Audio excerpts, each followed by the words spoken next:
தேவனுடைய வார்த்தைக்கு நேராய் நாம் கடந்து போகிறோம். நெகேமியா 6ஆம் அதிகாரத்திலே 9வது வசனம். அந்த வேலை நடந்தேறாதபடிக்கு எங்கள் கை சலித்து போகும் என்று சொல்லி அவர்கள் எல்லாரும் எங்களை பயமுறுத்த பார்த்தார்கள்.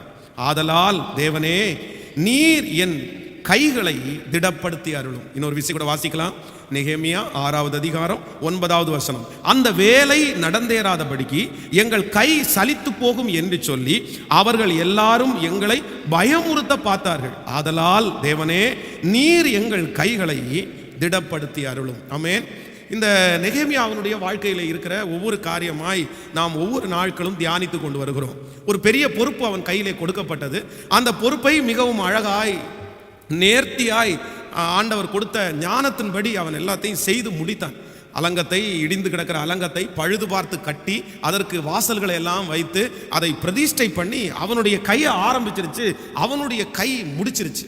அப்போ நம்முடைய கைகளிலே கொடுக்கப்பட்டிருக்கிற பொறுப்புகளை முடிப்பதற்கு இந்த நெகேமியாவுடைய அபிஷேகம் நமக்கு தேவை. அதான் இந்த 21 நாளும் ஒரு வெற்றியுள்ள ஒரு தலைவன், ஒரு வெற்றியுள்ள தலைவி உருவாக்கப்படுவதற்கு சில காரியங்களை ஆண்டவர் நம்மோடு பேசி கொண்டிருக்கிறார். அப்போ இன்றைக்கும் நான் ஆண்டவருடைய சமூகத்திலே வார்த்தைக்காக ஜெபித்த போது ஆண்டவர் இந்த வசனத்தை தான் காண்பித்தார். அப்படின்னா இவன் என்ன சொல்றான்னா, நான் ஆரம்பித்த இந்த வேலை நடக்காதபடிக்கு, இந்த வேலை நடந்தேறாதபடிக்கு எங்கள் கைகள் சலித்து போகும் என்று சொல்லி அவர்கள் எல்லாரும் எங்களை பயமுறுத்த பார்த்தார்கள். அப்படின்னா சுற்றி இருக்கிற அவனுக்கு விரோதமாக எழும்புகிற ஆட்களுக்கு எப்படியாவது இந்த வேலையை தடுத்து நிறுத்திடணும், இந்த வேலை நடக்கக்கூடாது அப்படின்னு ஒரு கூட்டம் ஆவலாய் எதிர்பார்க்கிறார்கள். எப்படியாவது நடந்துருமா, எப்படியாவது கட்டி முடிச்சிருவாங்களா, கட்டி முடிச்சிட்டோம்னா நம்ம சமாதானமா வாழலாம்ல. ஆனா இன்னொரு கூட்டம் நினைக்கிறாங்க, இது நடக்கவே கூடாது, இது கட்டி முடிக்கப்படவே கூடாது.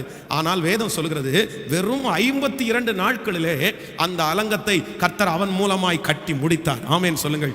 52 days, 52 நாட்கள். அப்ப நான் இந்த காரியத்தை தியானிக்கும் போது 1வது அதிகாரத்திலிருந்து சில அதிகாரத்தில் பார்த்தீங்கன்னா இந்த வேலை நடந்தேறாதபடிக்கு இவனுக்கு வந்த தடைகளை குறித்து நான் வாசித்தேன். ஆண்டவர் இந்த 52 நாள் வேலையில நம்ம நினைக்கிறோம் 5 வருஷம் 10 வருஷம் வேலை இல்லை, வெறும் 52 நாள், கிட்டத்தட்ட ஒரு 1.5 மாசத்தினுடைய வேலை. இந்த 1.5 மாசத்தினுடைய வேலையில அவனுக்கு வந்த தடைகளை நான் வாசித்து பார்க்கும்போது எனக்கு ஆச்சரியமா இருந்துச்சு. ஒரு காரியம், ஒரு நல்ல காரியம், ஆண்டவருடைய ஒரு காரியம், அதுவும் ஜனங்களுக்கு நன்மை உண்டு பண்ணுகிற ஒரு காரியம். இதனால நெகேமியாவுக்கு ஒரு லாபம் இல்லை, அவனுடைய குடும்பத்திற்கு பணம் சம்பாதிக்க போறது இல்லை.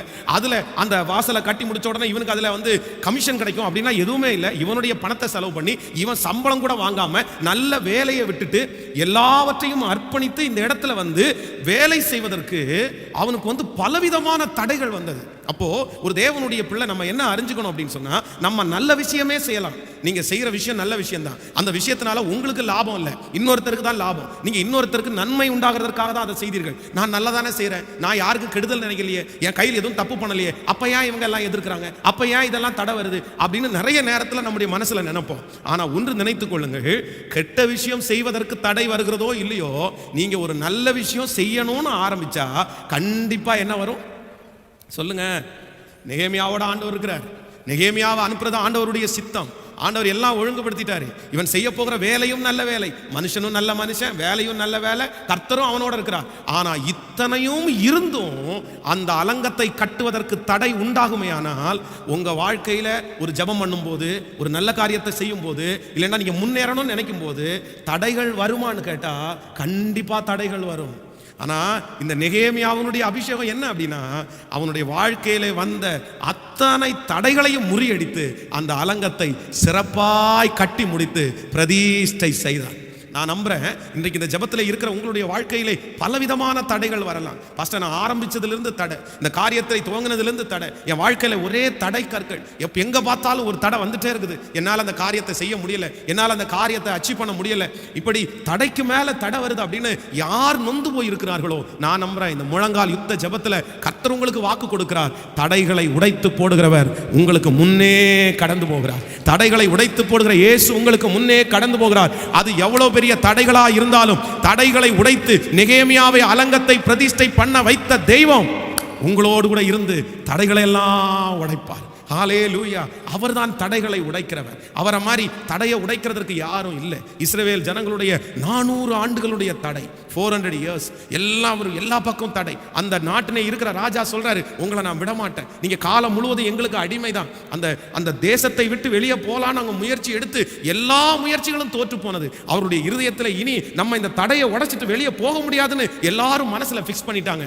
ஆனா அவ்வளவு பெரிய பாண்டேஜை, அவ்வளவு பெரிய தடையை என் கர்த்தர் முறியடித்து இஸ்ரவேல் ஜனங்களை பொன்னோடும் பொருளோடும் புறப்பட பண்ணுவாரானால், இந்த 21 நாள் முழங்கால் யுத்த ஜெபம் முடித்து உனக்கு முன்பாக இருக்கிற உங்களுக்கு முன்பாக இருக்கிற அந்த தடைகளை கர்த்தர் உடைத்து உங்களை வெற்றியாய் நடக்க பண்ணுவார். அது எத்தனை வருடமான தடையா இருந்தாலும், உங்க மகளுடைய வாழ்க்கையிலே, மகனுடைய வாழ்க்கையிலே, பிசினஸ்ல இருக்கிற தடைகளை நம்புறவர்களுக்கு அப்படியே நடக்கும், விசுவாசிக்கிறவர்களுக்கு அப்படியே ஆகும். கரங்களை தட்டி நான் நம்புகிறேன் என்று சொல்லுங்கள். ஆண்டவரே நான் நம்புகிறேன், நான் விசுவாசிக்கிறேன். நம்முடைய ஆண்டவர் தடைகளை உடைக்கிற ஆண்டவர் அவர். ஆமென் சொல்லுங்கள். சோ ஆண்டவர் ஒரு மனுஷனை, ஒரு காரியத்தை ஒரு மனிதனை கொண்டு செய்ய வேண்டும் என்று நினைப்பாரே ஆனால் யாரும் தடுக்க முடியாது. தடை வரும், ஆனா அந்த தடை நிற்காது. ஆமென் சொல்லுங்கள். எத்தனை பேர் விசுவாசிக்கிறீர்கள்? கர்த்தர் செய்ய நினைத்தாரா, கர்த்தர் உங்களை அழைத்தாரா, கர்த்தர் உங்களை அனுப்புகிறாரா, தடையை பார்த்து நீங்க கவலைப்படாதீங்க. அது எந்த நேரத்தில் விலகுமோ அந்த நேரத்தில் அந்த தடையை எடுத்து போடுகிற கர்த்தர் நமக்காய் அந்த காரியங்களை கர்த்தர் செய்வார். ஆமென் சொல்லுங்கள். ஹல்லேலூயா. தாவீதை ராஜாவாக்குறதற்கு சவுல் ராஜாவே குறுக்கே நின்றாலும் நான் சொல்றேன், அந்த தடையை எடுத்து போடுறதற்கு என் கர்த்தர் வல்லவராக இருக்கிறார். உங்களுக்கு விரோதமாய் தடை செய்கிறவர்கள் பெரிய ஆட்களா இருந்தாலும் நான் நம்புறேன், இயேசு தடைகளை உடைக்கிறவர். ஆமென். இவனுடைய வாழ்க்கையிலே, இந்த நெகேமியா அவனுடைய வாழ்க்கையிலே வந்த தடைகளை ஒன்றொன்றாய் நான் தியானித்த போது எனக்கு ஆச்சரியமா இருந்தது. ஃபர்ஸ்ட் நம்பர் 1, முதலாவதாக இந்த நெகேமியா அவனுடைய வாழ்க்கையிலே என்ன தடை வருகிறது என்றால், வாசிக்கலாமா? முதல் வசனத்தை வாசிக்கலாம், 5வது வசனத்தையும் 6வது வசனத்தையும் வாசிக்கலாம். ராஜாவை பார்த்து, ராஜாவுக்கு சித்தமாய் இருந்து அடியேனுக்கு உமது சமூகத்தில் தயை கிடைத்ததானால் என் பிதாக்களின் கல்லறைகளில் இருக்கும் பட்டணத்தை நான் கட்டும்படி யூதா தேசத்திற்கு நீர் என்னை அனுப்ப வேண்டிக் கொள்கிறேன் என்றாள். அப்பொழுது ராஜஸ்ரீயும் பக்கத்தில் உட்கார்ந்தாள். ராஜா என்னை பார்த்து, உன் பிரயாணம் எத்தனை நாள் செல்லும், நீ எப்பொழுது திரும்பி வருவாய் என்று கேட்டார். இவ்வளவு காலம் என்று நான் ராஜாவுக்கு சொன்னபோது என்னை அனுப்புவது அவருக்கு சித்தமாயிற்று. ஆமென் சொல்லுங்க. நன்றாய் கவனிங்கள் ஆண்டவருடைய பிள்ளைகளே. கிட்டத்தட்ட ஒரு 4 மாதங்களுக்கு முன்பாக அவனுக்கு ஒரு தரிசனம் கிடைக்கிறது. அப்படின்னா அவனுடைய உள்ளத்துக்குள்ள கர்த்தர் ஒரு சின்ன தீப்பொறியை உள்ள வச்சிருக்கிறார். அந்த மனுஷன் மூலமாய் சொல்லும் போது, இடிஞ்சு கிடக்கிற அலங்கத்தை நம்ம தான் கட்டணும், நம்ம தான் அதனுடைய நிலைக்காலில் வைக்கணும் அப்படின்னு ஒரு 4 மாதத்திற்கு முன்பாக ஒரு தீப்பொறி அவனுடைய இருதயத்தில் வைக்கப்படுகிறது. சோ இந்த 4 மாதத்திற்கு முன்பாக வைக்கப்படுகிற அந்த தீப்பொறியை அவன் செயல்படுத்துவதற்கு அவனால முடியாது. ஏன் அப்படின்னா, ஒரு ராஜாவுக்கு கீழே அவன் வேலை பார்க்கிறான். அந்த ராஜா சொல்லாம எதையும் செய்ய முடியாது. ராஜாவுக்கும் அதுவும் சாதாரணமான வேலைக்காரன் அல்ல, அவன் பானபாத்திரக்காரன். அப்படின்னா ராஜாவுக்கு ஆகாரமும் திராட்சரசமும் பரிமாறப்படும் போது அந்த திராட்சரசத்தையும் ஆகாரத்தையும் முன்பு இவன் சாப்பிட்டு அந்த சாப்பாட்டிலே ஆபத்து ஒன்றும் இல்லை என்று கண்டு ராஜாவை போஷிக்கிற ஒரு உன்னதமான பொறுப்புல இருக்கிறான். சோ அந்த பொறுப்பை விட்டுட்டு தனக்குள்ளே வைத்திருக்கிற தரிசனத்தை நிறைவேற்ற வரவே முடியாது. இப்போ அவனுக்கு ஃபர்ஸ்ட் தடை யார் அப்படின்னா, ராஜா தான் தடையா இருக்கிறார். ராஜாவுடைய கண்கள்ல அவனுக்கு தயவு கிடைக்கணும். ஆனா அதற்காகத்தான் 4 மாதங்கள் ஜெபம் பண்றான். 4 மாதங்கள் ஆண்டவருடைய சமூகத்தில் இருக்கிறான். இந்த 4 month தாண்டின உடனே கர்த்தர் முதல் தடையை எடுத்து போறார். என்னன்னா, ராஜாவுடைய கண்களில் கர்த்தர் அவனுக்கு தயவை தருகிறார். ஹல்லேலூயா. உங்க வாழ்க்கையில ஒரு தரிசனத்தை வைக்கப்படும் போது, உங்களுக்குள்ள ஒரு லக்கு வரும்போது, உங்களுக்கு கிடைக்க வேண்டிய முதல் தயவு என்ன அப்படின்னா, ராஜாவுடைய தயவு கிடைக்கணும். அது இல்லாம நீங்க ஸ்டார்ட் பண்ணவே கூடாது. அது இல்லாம ஸ்டார்ட் பண்ற எந்த வேலையும் போய் கடைசி வரைக்கும் போய் சேராது. அப்போ ஆண்டவராகிய இயேசு நாம் ஆராதிக்கிற கர்த்தருடைய கண்கள்ல உங்களுக்கு தயவு கிடைச்சிச்சு அப்படின்னா அந்த காரியம் கடைசி வரைக்கும் நடந்துரும் அப்படின்னு நம்ம விசுவாசிக்க முடியும். ஆமென் சொல்லுங்கள். நெகேமியாவுடைய வாழ்க்கையிலே ஃபர்ஸ்ட் தடை கற்கள் எடுக்கப்படுது. என்னன்னா, ராஜாவுடைய கண்கள்ல அவனுக்கு தயவு கிடைக்குது. நான் நம்புறேன் இன்னைக்கு நம்ம எப்படி ஜெபிக்கணும் அப்படின்னா, ஆண்டவரே அது 4 மாதம் ஆகலாம் பாருங்க, மற்ற எல்லா தடைகளையும் சில நாட்களுக்குள்ள முறியடிச்சிட்டாரு, சில மணி நேரத்துக்குள்ள முறியடிச்சிட்டாரு. ஆனா ராஜாவுடைய கண்கள தயவு கிடைக்கிறதுக்கு 4 months வெயிட் பண்ண வேண்டியதா இருந்துச்சு. ஹலோ, நான் உங்களுக்கு சொல்றது உங்களுக்கு புரியுதா? உங்கள் வாழ்க்கையிலே வருகிற உங்களுடைய லட்சியத்தை நிறைவேற்றுவதற்கு வருகிற மற்ற தடைகளை குறித்து நீங்க கவலைப்பட வேண்டாம். அது ஒரே நாள்ல கூட போயிடும், அது 1 மணி நேரத்துல கூட போயிடும். எப்ப தெரியுமா? ஃபர்ஸ்ட் இருக்கு பாருங்க, ராஜாவுடைய கண்கள தயவு. 4 மாசமோ 5 மாசமோ 1 வருஷமோ அந்த தரிசனத்தை வச்சு ஜெபம் பண்ணி அந்த தரிசனத்திற்காக அழுது அந்த தரிசனத்திற்காக கெஞ்சி அந்த தரிசனத்தில் ஆண்டவரை உள்ள கொண்டு வந்து அவருடைய சித்தத்தை அந்த தரிசனத்துக்குள்ள கொண்டு வந்து அவருடைய இருதயத்தை கவர் பண்ணி இழுக்கிறதற்கு எத்தனை மாதங்களாகும் தெரியாது. அது வரணும். அதுக்கு பிறகுதான் உங்களுக்கு வந்து ஒரு பெரிய வெற்றியே இருக்கிறது. ஆமேன் சொல்லுங்கள். நான் வந்து இந்த ஊழியத்தை ஆரம்பிக்கும் போது ஃபர்ஸ்ட்ல வெள்ளிக்கிழமை, சனிக்கிழமை, ஞாயிற்றுக்கிழமை 3 நாள் உபவாசம். இந்த 3 நாள் உபவாசத்தில் வெள்ளிக்கிழமை ஃபாஸ்டிங் பிரேயர் முடிச்சோன்னா ஒரு பாட்டில் வந்து தண்ணி எடுத்துட்டு நான் வந்து கண்ணு காணாத தூரம், அப்படின்னா எந்த இடத்துல முள்காடு அதிகமாக இருக்குதோ அந்த இடத்துல சரவணம்பட்டி சைடு தான் வந்து நிறைய பார்த்தீங்கன்னா இந்த முள்காடு இருக்கும். வண்டி எடுத்துட்டு அங்கே போயிடுறது. ஒரு முள்காட்டுக்குள்ளே போய் அந்த ஒரு பாட்டில் தண்ணியை கொண்டு போய் அந்த முள்காட்டிலேயே முழங்கால் படிட்டு காலையில் அந்த போன நேரத்துலேருந்து இருட்டுற வரைக்கும் அங்க இருந்து அடுத்த நாள் சனிக்கிழமை அதே போல அங்க இருந்து ஜெபம் பண்ணி அப்போ ஆண்டவருடைய என்னுடைய தரிசனத்தோட கர்த்தருடைய தரிசனம் இணைஞ்சு கர்த்தருடைய தயவு கிடைச்சிருச்சு. அதனால தான் இந்த ஊழியத்தில் எவ்வளோ பெரிய தடை வந்தோம் இன்றும் இது ஜெயமாய் நடக்கிறதுக்கு காரணம் ஆண்டவருடைய கண்களில் தயவு கிடைத்தது என்று நான் நம்புகிறேன். நான் தீர்க்க தரிசனமாய் விசுவாசிக்கிறேன். நீங்கள் செய்ய போகிற காரியத்திலே இந்த 21 நாள் முழங்கால் யுத்த ஜெபத்திலே என் தேவனுடைய தயவுள்ள கரம் உங்களோடு கூட இருக்கும். கர்த்தர் உங்களுக்காக இறங்குவார். அவருடைய தயவு உங்களுக்கு கிடைக்கும். அப்பாவுடைய தயவு இல்லாட்டா பரவாயில்ல, அம்மாவுடைய தயவு இல்லாட்டா பரவாயில்ல, கர்த்தருடைய தயவு உங்கள் மேல் இருக்கும் போது நீங்கள் ஆரம்பிக்கிற காரியத்தை வெற்றியாய் முடிப்பீர்கள். ஹல்லேலூயா. சோ ஃபர்ஸ்ட் தடை எதற்காக நம்ம ஜெபிக்கணும்னா, ஆண்டவரே உங்க கண்களில் எனக்கு தயவு கிடைக்கணும். ஃபர்ஸ்ட் கீயை யார் தான் ஓபன் பண்ணணும்? சத்தமா சொல்லுங்க. ஒருவரும் திறக்கக்கூடாதபடி பூட்டுகிறவரும் ஒருவரும் பூட்டக்கூடாதபடி திறக்கிறவரும் இதோ திறந்த வாசலை உனக்கு முன்பாக வைத்திருக்கிறேன், அதை ஒருவனும் அடைக்க மாட்டான். அப்ப சாவி யார் கையில் இருக்குது? நம்முடைய வாழ்க்கையினுடைய பிளான், நம்முடைய வாழ்க்கையினுடைய திட்டம், நம்முடைய திருச்சபை, இப்போ கட்டப்போகிற இடம், கட்டப்போகிற திருச்சபை, இது எல்லாத்திற்கும் பணம் அடுத்தது பிரதர், பணம் அடுத்தது சிஸ்டர், ஆள்பலம் அடுத்தது, நமக்கு வருகிற இன்ஜினியர்ஸ், இது எல்லாமே செகண்டரி. ஃபர்ஸ்ட் என்னன்னா நம்ம அந்த இடத்தை சுதந்திரித்து அதில் திருச்சபை கட்டணும்னா என் ராஜாதி ராஜா அவனுடைய கண்களில் தயவு கிடைச்சு அவர் கீயை மட்டும் ஓப்பன் பண்ணி விட்டார் அப்படின்னா எல்லாம் மட மட மட மடன்னு அப்படியே அழகா நடக்க வேண்டிய விதத்தில் நடந்து நாம் அதை திறப்பு விழா செய்ய கர்த்தர் நமக்கு உதவி செய்வார். கர்த்தர் இதை கேட்கிறார், கர்த்தர் இதை கவனித்து பார்க்கிறார். நான் நம்புகிறேன் அவருடைய திறவுகோல் இப்பொழுது நமக்காக இந்த முழங்கால் யுத்தத்தில் வைக்கப்படட்டும். அவர் திறந்து விடட்டும், அவர் திறந்து விடட்டும். ஆமென். அப்போ அதுக்காக நீங்க ஜெபிக்கணும். ஆண்டவரே நீர் இறங்கும், ராஜாவாகிய உம்முடைய கண்களில் எனக்கு என்ன கிடைக்கட்டும்?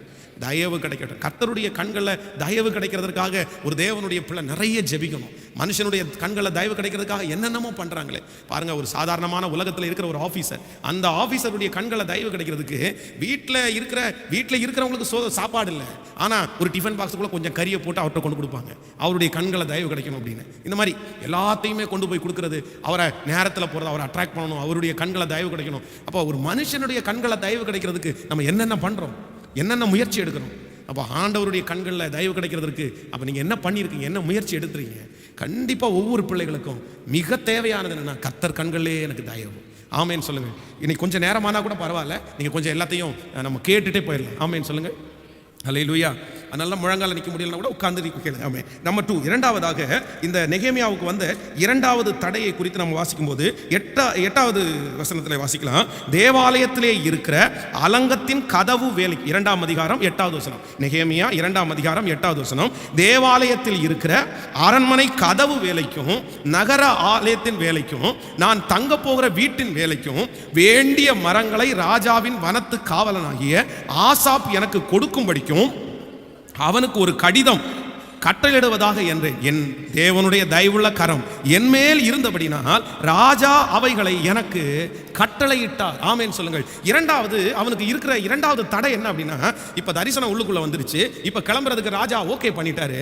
ஆனா வெறும் கையா என்ன பண்ண முடியாது, போக முடியாது. அங்க வீடு கட்டணும், அங்க நிலை கால் வைக்கணும், அது எல்லாம் அந்த சட்டம் எல்லாம் வைக்கிறதுக்கு நல்ல மரம் வேணும். அப்படின்னா ஒவ்வொரு வாசலும் வந்து பெரிய பெரிய வாசல், இந்த வாசல் நிலைக்கது வைக்கிறதுக்கு நல்ல மரங்கள் வேணும். இப்போ இந்த தேவைக்காக இவன் போய் அங்க யார்கிட்ட கேட்பான், யார்கிட்ட மரம் கேட்பான், யார்கிட்ட பொருள் கேட்பான்? ஆனா இந்த இடத்துல கர்த்தருடைய சமூகத்திலே, ஆண்டவருடைய சமூகத்தில் ஜெபிக்கிறான், ராஜாவினிடத்துல போய் பேசுகிறான். வேதம் சொல்லுகிறது அவனுடைய தேவையை சந்திக்கிறது போல ராஜா சொல்றாரு, நான் லெட்டர் கொடுக்குறேன்ப்பா, நீ போய் ஆசாப்பின் இடத்துல உனக்கு எவ்வளவு மரம் தேவையோ எல்லாவற்றையும் நீ என்ன செய்ய என்றால் பெற்றுக்கொள். ஸோ நம்முடைய தரிசனத்தில், நம்முடைய லக்கில் இருக்கிற இரண்டாவது மிகப்பெரிய தடை என்ன அப்படின்னா தேவை. பணம் தேவையா இருக்கு, ஃபைனான்ஷியலாக நான் ரொம்ப கஷ்டப்படுறேன், நான் என்ன பண்ண போகிறேன், எனக்கு தரிசனம் இருக்குது, எனக்கு பணம் இல்லை, எனக்கு நிறைய சொப்பனங்கள் வந்துருச்சு, எனக்கு பணம் இல்லை, பணத்துக்கு ஒரே கஷ்டமாக இருக்குது, நான் மட்டும் ஒரு 5 லட்சம் ரூபா இருந்தால் அப்படி பண்ணியிருப்பேன், 10 லட்சம் ரூபா இருந்தால் இப்படி பண்ணியிருப்பேன், இப்படி ஒரு ப்ராஜெக்ட் ஆரம்பிச்சிருப்பேன். நமக்குள்ள நிறைய இந்த மாதிரி பணம் இல்லை பணம் இல்லை பணம் இல்லைன்னு. ஆனால் ஒன்று நினைத்து கொள்ளுங்க, தரிசனம்னு உங்களுக்குள்ள ஒன்று இருந்துச்சுன்னா கர்த்தர் பணத்தை எங்க இருந்தாவது கொண்டு வந்து வைப்பார். ஆமோதிக்கிறீங்களா? உங்களை கொண்டு கர்த்தர் ஒரு காரியத்தை ஆரம்பிப்பாரே, ஆனால் நீங்க விசுவாசிங்க, பணம் ஒரு தடையாய் இருக்காது. காலதாமதம் அவருடைய நேரத்திற்கு ஒருவேளை நடக்கலாமே தவிர பணத்தை கொடுக்கிறவர் கர்த்தர். அதான் எங்கள் ஊழியக்காரர் அடிக்கடி என்னுடைய ஸ்டேட் ஓவர்சீராக இருந்த பாஸ்டர் ஒரு டைம் சொல்லுவாங்க. என்ன சொல்லுவாங்க அப்படின்னா, இந்த 12 கூட நிறைய மிச்சம் எடுத்தாங்கன்னு சொன்னாங்கல்ல, அவர் எங்களை பார்த்து எல்லார்ட்டையும் கேட்பாங்க, சரி 12 கூட நிறைய அப்பவும் மீனும் ஆண்டவர் ஜெபம் பண்ணி வந்துருச்சு, கூட எங்கேருந்து வந்துச்சு அப்படிதான் கேட்பார் அவர். அப்பவும் மீனும் ஆண்டவர் ஜெபம் பண்ணி வந்துருச்சு, வானத்தை பார்த்தா அண்ணாந்து பார்த்தா அதை ஜெபம் பண்ணுறாரு, உடனே எல்லாருக்கும் என்ன வந்துருச்சு, அவ்வளோதான். புருஷர்கள் மட்டும் 5000 பேர் சாப்பிட்டு எல்லாரும் முடிச்சுட்டு 12 கூட நிறைய மிச்சம் வந்துச்சு. அப்பா அப்பவும் மீனும் ஜெபம் பண்ணி வந்துச்சு, கூட எங்கே வந்துச்சு அப்படின்னு கேட்டா நான் நம்புறேன் அவர் இன்னும் அடுத்த பதில் சொல்லுவார், அப்பத்தை கொடுக்குற ஆண்டவருக்கு கூடையை கொடுக்க தெரியாதா? அப்பத்தையும் மீனையும் கொடுக்குற ஆண்டவருக்கு என்ன கொடுக்க தெரியுமாமா? கூடையும் கொடுக்க தெரியுமாமா? அப்ப நான் என்ன சொல்றேன்னா, ஒரு தரிசனத்தை, ஒரு லக்கை, ஒரு ஆசையை உங்களுடைய இருதயத்திலே கர்த்தர் வைப்பாரே, ஆனால் உங்க கை வெறுமையான கையா இருக்கலாம், உங்க கை குறைவானதா இருக்கலாம். ஆனா நான் நம்புறேன், கர்த்தர் தேவைகளை எப்படியாகிலும் ஆச்சரியமாய் சந்திப்பார். ஹல்லேலூயா. ஆண்டவர், நான் அப்படிதான் ஜெபம் பண்றேன், ஆண்டவரே மீனை கொடுத்தீங்களே ஆண்டவரே, இப்ப கூடையை கொடுங்க ஆண்டவரே. நமக்கெல்லாம் நீங்க எல்லாம் ஒவ்வொருத்தரும் மீன். ஆமே ஆமேன்னு சொல்லுங்கள். இங்கே இருக்கிறவங்க ஒரு மீன், ஆன்லைனில் கேட்குறவங்க எல்லாரும் ஒரு மீன். அப்படிதான் ஆண்டவர் சொல்கிறாரு, மீன் பிடிச்சிருந்தோம் மனுஷர்களை பிடிக்கிறவன் ஆக்குவேன். ரெண்டும் ஒன்று தான். வலைகளை போட்டு பிடிச்சி எல்லா மீனும் வந்துச்சு. இப்போ இந்த மீனை எல்லாம் கொண்டு போய் போடுறதுக்கு கூட வேணும். அந்த கூட பக்கத்துலேயே இருக்குது. அந்த கூடையினுடைய தேவையை கர்த்தர் சந்திப்பார். ஹல்லேலூயா. நமக்கு நிறைய பண தேவைகள் இருக்கிறது, சொல்ல முடியாத பண தேவை, எட்ட முடியாத தூரத்தில் இருக்கிறோம். நம்முடைய கை அதுக்கு பக்கத்தில் கூட போக முடியாது. ஆனால் நான் நம்புகிறேன், இந்த தரிசனத்தை ஆரம்பித்ததில் நம்ம முடிக்கிற வரைக்கும் ஆண்டவர் நமக்கு உதவிகளை அனுப்பி கொண்டே இருப்பாராக. ஹல்லேலூயா. இன்றைக்கு ஆண்டவர் இந்த ஜெபத்தில் இருக்கிற ஒவ்வொருத்தருக்கும் தீர்க்க தரிசனமாய் ஆண்டவர் சொல்றாரு, என் கையில் ஒரு பணமும் இல்லையே பாஸ்டர், எங்க அம்மா அப்பா எனக்கு ஒரு பணம் கூட சேர்த்து வைக்கலையே, நான் வெறுங்கையா இருக்கிறேனே. ஒரு காரியத்தை நினைச்சா என்னால் வாங்க முடியல, ஒரு சாப்பாடை நினைச்சா என்னால் சாப்பிட முடியல, ஒரு ட்ரெஸ் நினைச்சா என்னால் வாங்க முடியல. அப்படி பணத்திற்காக கஷ்டப்பட்டு பணம் தான் என் வாழ்க்கையில தடை, எனக்கு பணம் வரலை அப்படின்னு சொல்ற ஒவ்வொரு தேவனுடைய பிள்ளையும் ஆண்டவரை உறுதியா பற்றி பிடிங்க, ஆண்டவரை உறுதியா நேசிங்க. அவர் நினைச்சாருன்னா உங்க காலுக்கு கீழே ஆசீர்வாதங்கள் வந்து குவியும், பணங்கள் வந்து குவியும். கர்த்தராலே ஆகாதது என்று ஒன்றும் இல்லை. நம்முடைய தேவன் ஐஸ்வர்ய சம்பூரணர், நம்முடைய தேவன் ஐஸ்வர்யமாக்குகிற கர்த்தர், ஆபிரகாமை ஐஸ்வர்யமாக்குற கர்த்தர். உங்க கையை ஆசீர்வதித்து வெறுமையா இருக்கிற கையை நிரப்பி, அந்த ஒண்ணும் இல்லாத கையை கர்த்தர் ஆசீர்வதித்து பெருக பண்ணி பலுக பண்ணி, உங்க கையை ஆசைப்பட்ட, நீங்க ஆசைப்பட்டதை உங்க கை வாங்குறதற்கு ஆண்டவர் உதவி செய்கிறார். ஹல்லேலூயா. நீங்க பணத்திற்காக ஆசைப்பட்டு எல்லாம் போக வேண்டாம். பணம் கொடுங்க ஆண்டவரே, பணம் கொடுங்க ஆண்டவரேன்னு கேட்க வேண்டாம். கர்த்தரை நீங்க தேடினா போதும். அதான் முதலாவது தேவனுடைய ராஜ்யத்தையும் அவருடைய நீதியையும் தேடுங்கள், அப்பொழுது இவைகளெல்லாம் உங்களுக்கு கூட கொடுக்கப்படும். வர வேண்டியதெல்லாம் கர்த்தரை மட்டும் நம்ம கிளியரா தேடிட்டோம் அப்படின்னா நம்ம ஆசீர்வாதத்துக்காக யார்ட்டையும் போய் நிற்க வேண்டியதில்லை, நம்மளே ஆசீர்வதிக்கப்பட்டு விடுவோம். ஆமேன் சொல்லுங்கள். அது கர்த்தருக்கு லேசான காரியம். எத்தனையோ பரிசுத்தவான்கள் ஊழியத்தினுடைய ஆரம்பத்தில், இன்னும் வாழ்க்கையினுடைய ஆரம்பத்தில் ஒன்றும் இல்லாமல் இன்னைக்கு கோடீஸ்வரர்களாக இருக்கிறதுக்கு காரணம் அவங்க சொல்லுவாங்க, என் தேவன் என்னை ஒன்றுமில்லாமல் இருந்து கர்த்தரனை ஆசீர்வதித்தார். ஆமேன். 2வது தடை அவங்களுக்கு என்ன தடை வந்துச்சுன்னா பணத்தடை. கர்த்தர் அதையும் முறியடிச்சாரா? ஆமேன். உங்களுடைய வாழ்க்கையில் இருக்கிற பண தடைகளை முறியடித்து கர்த்தர் கடந்து போக பண்ணுவார். நம்பர் 3, 3ஆவதாக நீங்கள் வாசிப்பீர்களே ஆனால் எடுத்துக்கொள்ளலாம். அந்த 2ஆம் அதிகாரத்தில் 18வது வசனத்தை வாசிக்கலாம். என் தேவனுடைய கரம் என் மேல், ராஜா என்னோடு சொன்ன வார்த்தைகளையும் அவர்களுக்கு அறிவித்தேன். அப்பொழுது அவர்கள் எழுந்து கட்டுவோம் வாருங்கள் என்று சொல்லி அந்த நல்ல வேலைக்கு தங்கள் கைகளை திடப்படுத்தினார். கவனிங்க, இப்போ 3வது அவனுக்கு என்ன தடை வருது அப்படின்னா, ராஜாவுடைய கண்களை தயவு கிடைச்சிருச்சு, இவன் கேட்ட பணமும் கிடைச்சிருச்சு, இப்ப கிளம்பி எங்க வந்துட்டாரு, அலங்கம் கட்டுற இடத்துக்கு வந்தாச்சு. ஆனா இந்த அலங்கத்தினுடைய வேலையை இவன் ஒரே ஆளா என்ன பண்ண முடியாது, செய்ய முடியாது. தான் வந்த ஊர்ல இருந்தும் ஜனங்களை கூட்டிட்டு கட்ட முடியாது. இங்க இருக்கிற ஜனங்களை வச்சுதான் என்ன பண்ணணும் அப்படின்னா, இந்த அலங்கத்தை கட்ட ஒருத்தனாவும் கட்ட முடியாது, அங்கிருந்து கூட்டிட்டு கட்ட முடியாது. இந்த ஜனங்களை மோட்டிவேட் பண்ணி இந்த ஜனங்களை வச்சுதான் இந்த அலங்கத்தை கட்டணும். ஆனா அதில் ஒரு பெரிய சிக்கல் இருக்குது. என்ன அப்படின்னா, அங்கே இருக்கிறவங்க யாருமே கொஞ்சம் பேர் தான் வசதி உள்ளவங்களே தவிர மற்றவர்கள் எல்லாரும் இந்த தேசம் சிறைப்பட்டதுனால நிறைய பேர் நிந்தையும் கஷ்டத்தையும் அனுபவிக்கிறாங்க. நிறைய பேருக்கு சாப்பாட்டு கூட வழி இல்லை. அப்படின்னா இன்னைக்கு வேலைக்கு போனாதான் அவங்க வந்து நாளைக்கு சாப்பிட முடியும். இன்னும் நிறைய பேர் இந்த யுத்தத்தில் அடிக்கப்பட்டு கை இல்லை, கால் இல்லை, அங்கே எங்கே பார்த்தாலும் பஞ்சம். ஒரு நாள் வேலைக்கு போகலனாலே அவங்களுக்கு சோறு இல்லை. அப்படிப்பட்ட ஆட்களை வச்சு இப்போ அலங்கத்தை கட்டி முடிக்கணும். எப்படி இவங்களை மோட்டிவேட் பண்றது? நான் ஒருத்தனா செய்ய முடியாது, என் கூட இப்ப யாராவது ஒருத்தர் இணைஞ்சு நின்னாதான் இதை செய்ய முடியும் அப்படின்னு வரான். ஆனா வேதம் சொல்லுது, கர்த்தர் சமூகத்திலே ஜெபம் பண்ணி அந்த காரியத்தை ஆரம்பிச்சு அந்த தரிசனத்தை ஜனங்கள் மத்தியில கொடுக்கும் போது, அங்க கேட்டவங்க பணம் இல்லாதவங்க, அங்க வேலை செய்யறவங்களுக்கு அந்த அளவுக்கு சாப்பாடு எதுவுமே இல்லை. ஆனா அவங்க எல்லாரும் சொல்றாங்க, அந்த நல்ல வேலைக்கு எங்களுடைய கை உங்க கூட இருக்கும். அங்க இருக்கிற எல்லா ஜனங்களுடைய கண்களையும் தயவு கிடைக்க பண்ணி அந்த ப்ராஜெக்ட்டுக்கு கர்த்தர் அவனை மட்டும் இல்ல, சுற்றி இருக்கிற எல்லாருடைய கைகளையும் கர்த்தர் ஒன்று சேர்க்க பண்ணினார். ஹல்லேலூயா. நான் தீர்க்க தரிசனமா சொல்றேன், யாருக்காக ஆண்டவர் வார்த்தை கொடுக்கிறாருன்னு தெரியாது. இந்த ஓட்டத்தில் நீங்க தனியே இருக்கலாம். இந்த காரியத்தை நான் தனியே செய்ய முடியாது பாஸ்டர், என் கூட கணவனார் இல்லை, என் கூட மனைவி இல்லை, என் கூட பிள்ளைங்க இல்லை, நான் எப்படி செய்வேன் நீங்க எதிர்பார்க்கலாம். ஆனா ஆண்டவர் உங்க மேல பிரியமா இருப்பாரேயானால் உதவி செய்கிற, உங்களுக்கு உதவி செய்கிற கரங்களை கர்த்தர் உங்களோடு கொண்டு வந்து இணைப்பேன் என்று கர்த்தர் வாக்கு கொடுக்கிறார். நீங்கள் ஒருவராய் அல்ல, பல பேரால கர்த்தர் தயவு கிடைக்க பண்ணி உங்களுக்கு அந்த ப்ராஜெக்டை நிறைவேற்ற பலன் தருவார். ஹல்லேலூயா. கண்ணுக்கு தெரியாத, அறிமுகம் இல்லாத, எதிர்த்த இன்னும் சொந்தங்கள் எல்லாரையும் கர்த்தர் என்ன பண்ணுவார் அப்படின்னா, அவங்க அப்படியே கொண்டு வந்து உங்களுக்கு கொடுக்குற மாதிரி கர்த்தர் வைப்பார். ஹல்லேலூயா. நம்புகிறீர்களா இல்லையா? பாருங்க, ஒருத்தர் வீடு ஒன்று கட்டுறாரு. வீடு கட்டும்போது அவருக்கு பெரிய பண தேவை. அந்த வீடை கட்டி முடியல. ஆனால் வீடை தொடங்கும் போது அவர் எப்படி ஜெபம் பண்ணாருன்னா, ஆண்டவரே இந்த வீடை கட்ட ஆரம்பிக்கிறேன், நீங்க சொல்லி தான் ஆரம்பிக்கிறேன், ஆனால் நான் எவ்வளவு இந்த வீடு கட்டாமல் நின்னா கூட நான் கடன் அப்படின்ற ஒன்றை வாங்க மாட்டேன் அப்படின்னு ஒரு பொருத்தனை எடுத்தார். அப்போ இடையிலே பார்த்தீங்க அப்படின்னா அந்த காங்கிரீட் போடுற செலவு வரும்போது பயங்கரமான ஒரு பண தடை, இவரால் எதுவுமே பண்ண முடியல. அப்போது வந்து ஆண்டவருடைய சமூகத்தில் போய் ஜெபித்தாராங்க. அப்போது ஜெபித்த அன்றைக்கு வந்து இவருடைய எதிரி அப்படின்னா இவருக்கு ஒரு பிரச்சனை பண்ண ஒரு பையன் வந்து ஒரு சின்ன ஒரு சைனுக்காக இவருடைய ஆஃபீஸில் நின்றுட்டு இருந்திருக்கான். உடனே இவர் பார்த்து, சரி நம்ம வந்து பகையாளின்னு நினைக்கக்கூடாது, நம்ம ஆண்டவருடைய பிள்ளை அப்படின்னு சொல்லி அந்த தம்பியை கூப்பிட்டு, வாப்பா அவனுக்கு என்ன வேணும் அப்படின்னு கேட்டிருக்காரு. இல்லைங்க ஐயா, இந்த மாதிரி எனக்கு ஒரு சைன் சார்ட்டை வாங்கணும் அப்படின்னு சொன்னோன்னா இவரே போய் அவன் அந்த தம்பியை கூட்டிகிட்டு போய் அந்த சைனை, அந்த க்ரீனிங்கிற சைனை வாங்கி கொடுத்து அனுப்பி விட்டார். அந்த பையன் வந்து கையில் வந்து பாக்கெட் நிறைய பணம் வச்சிருந்துருக்கான் அந்த சைனுக்காக கொடுக்கறதுக்காக. ஆனால் இவர் போய் அந்த பெரிய ஆள்கிட்ட சொன்னதுனால அந்த பெரிய ஆள், என்னடா நீ அவரை கூட்டிகிட்டு வந்திருக்கிற, சார் கூட்டிகிட்டு வர ஆள்கிட்ட நான் காசு வாங்க மாட்டேன், நீ எடுத்துகிட்டு போயிரு அப்படின்னு சொல்லி இந்த பையன் போய் அவங்க அப்பாட்ட சொல்கிறான், இந்த மாதிரி அவர் வந்து என்னை கூட்டிகிட்டு போய் சைனை வாங்கி கொடுத்தாரு, ₹1 வாங்கலை அப்படின்னு. அந்த பையனுடைய தகப்பன் அன்று மாலையில் இவருடைய வீட்டிற்கு வந்து, இந்த மாதிரி நீங்கள் வீடு கட்டிட்டு இருக்கிறீங்க, ஒரு ₹50,000 கொடுக்குறேன் அப்படின்னு சொல்லிட்டு ₹50,000 கொடுத்துட்டு போயிருக்காரு. அப்போது அவர் அந்த பணத்தை வச்சுட்டு, ஆண்டவரே எனக்கு இந்த தேவைக்கு எதிரியினுடைய கையிலிருந்து எனக்கு பணத்தை வாங்கி கொடுத்ததற்காக உமக்கு ஸ்தோத்திரம், ஆமேன்னு சொல்லுங்க. அப்போ நான் நம்புகிறேன், உங்களுடைய தரிசனத்தில் நிறைய கைகள் உங்களை வந்து தொட கர்த்தர் வைப்பார். இன்னைக்கு நீங்கள் தனியாக தான் இருக்கிறீங்க, இன்னைக்கு உங்கள் தரிசனத்தில் யாரும் இல்லை, இன்னைக்கு உங்களுடைய லக்கில் யாரும் இல்லை, இன்னைக்கு நீங்கள் மட்டும்தான் ஓடிட்டு இருக்கிறீங்க, உங்களை சுமக்கிறதுக்கு யாரும் இல்லை, உங்களை தாங்கிறதுக்கு யாரும் இல்லை. ஆனால் ஆண்டவராகிய தேவன் உங்களுக்கு வாக்கு கொடுக்கிறார், இது கொஞ்ச காலம்தான், இது கொஞ்ச நாட்கள் தான், இன்னும் சில நாட்கள் தாண்டினதற்கு பிறகு, வருடங்கள் தாண்டும் போது அநேக கரங்கள் உங்கள் கரங்களோடு சேர்ந்து, நீ ஒருவளாய் இந்த பாரத்தை சுமக்கப் போவதில்லை, நீங்கள் ஒருவராய் இந்த பாரத்தை சுமக்கப் போவதில்லை, உங்களோடு தோள் கொடுக்கிற தோழர்களை, உங்களோடு தோள் கொடுக்கிற ஜனங்களை கர்த்தர் எழுப்பி தருவேன். நம்புகிறவர்கள் கரங்களை தட்டி ஹல்லேலூயா, ஹல்லேலூயா.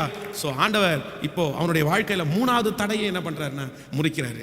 எல்லாரும் வந்து எங்களுக்கு கஷ்டமோ நஷ்டமோ நாங்கள் கூட நிற்கிறோம் சார், இப்போ 3வது தடை முடிஞ்சிருச்சா, இப்போ அடுத்தது நம்ம வந்து ஒன்றொன்னா முடிகிற வரைக்கும் வரும்.